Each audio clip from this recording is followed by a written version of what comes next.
Hi everyone, Synergy Wellness here. Today we have a case of sciatica, pinched nerve due to a disc herniation.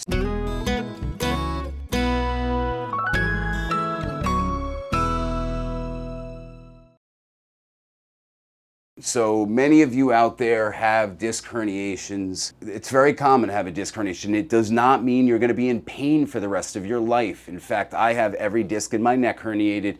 I'm not in pain, okay? So if you take care of it, like your teeth, when you have a cavity, you'll be fine. So take care of your spine, take care of your disc herniations. But sometimes it leads to a pinched nerve. And in this case, sciatica is what Sandro has here. And he has two disc herniations in the lowest part of his back, L4, L5, and L5, S1. And those discs are putting pressure at L4, L5 on both nerves, and then at L5, S1 on the right nerve. And he has a little bit of sciatica going down the back of his right thigh, okay? So it's common to see some people feel like a tightness in their hamstring when they sit for a long period of time. It almost feels like their hamstring's tightening up. It may not be pain, but it can be pain. It can be like a hamstring tightening or cramping up or seizing up a little bit. It could be pain all the way down to the ankle, the outside of the ankle, or the toe even, okay? That's sciatica. The sciatic nerve comes from 5 branches. It's the largest nerve in the human body. It comes from L4, L5, L5, S1, S1, S2, and S3. So those 5 branches form the sciatic nerve, which is about as thick as your thumb. Runs down through the piriformis, through the butt muscle here,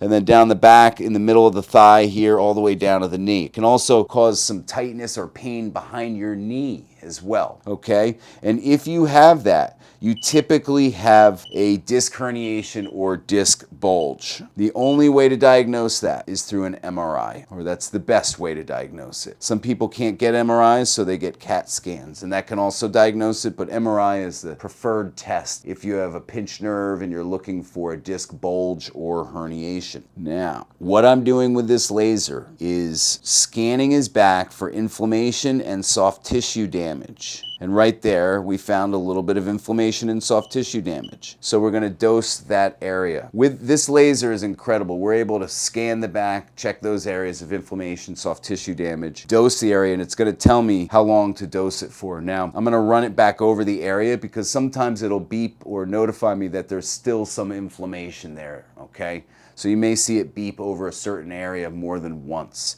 And we're gonna just scan the whole right side from L4, where his disc herniation is, to L5, where the second herniation is, all the way down where the other sciatic nerves are. Sometimes it'll dose an area for a minute or two, sometimes 3 or 4 minutes. We had just done a spot up here at L4, L5, slightly higher, and it dosed that area for him for 4 minutes. So that tells me there's a lot of inflammation in that area. Now, Sandro here is a kickboxing or mixed martial arts? Kickboxing. Kickboxing, okay. So he's a kickboxer, and he originally hurt his back many years ago kickboxing. You know, mixed martial arts, powerlifting, these are all dangerous sports, but I'm not gonna tell you not to play them and not to do them, especially if you love it. But if you do have an injury, a disc herniation, you need to take care of it. And that means strengthening your core. Just like if you had a cavity, you would need to really get in there and floss a little bit more. Give it a little extra TLC, and there we go. So now right over S1 it beeped, and we're just gonna go down to S2 and S3 and make sure we laser those nerves. Now what this laser does, for those of you that are wondering, is it inhibits nerves. It reduces inflammation, it reduces muscle spasms, but more importantly, it inhibits the sciatic nerve. So it's gonna calm or quiet down that nerve. When we start going to 500 hertz and lower, that stimulates the nerve and stimulates the blood vessels and the cells to vasodilate in the mitochondria. We don't wanna do that here. We wanna inhibit things. So we're gonna do that for a few treatments, watch his inflammation go down, watch his pain go down, and then after that, we can do more of a stimulatory effect. So it's still dosing this S1 nerve root here, and we're not even on 2 minutes yet, so there we go. And you heard it beep. It's done dosing that area. We're gonna just go over S2, S3, and then right over the piriformis. And it beep over the piriformis. And sorry ladies, we're not showing you that part. This is a PG rated video. Okay, now, are you having any sciatic pain down your leg right now?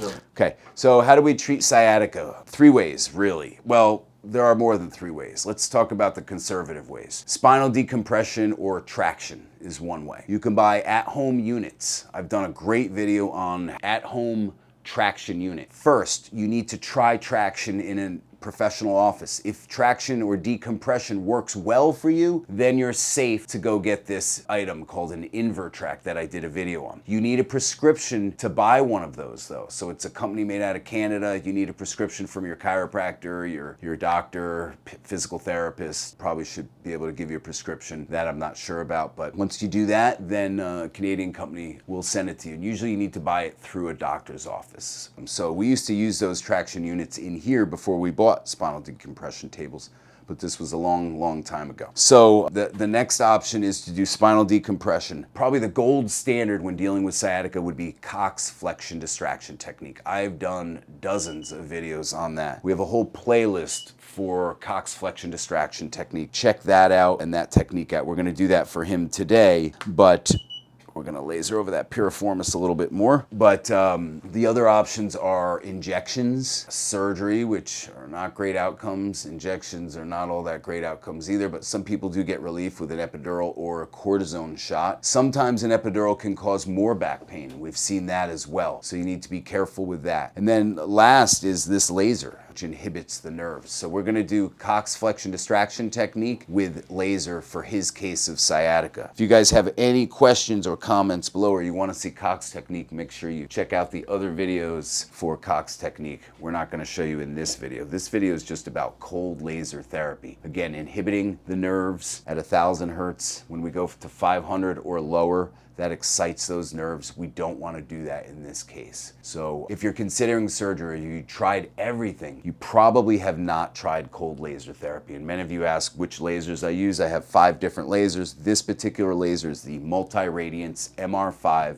Active Pro with laser stim. And that laser stim allows me to detect areas of inflammation and soft tissue damage. Thanks for tubing in. If you guys have any questions or comments, make sure to comment below. Appreciate you. Thank you guys so much. If you got anything from this video, or even if you just like this view of the Empire State Building and the Chrysler Building, give me a like and don't forget to subscribe. Appreciate you guys.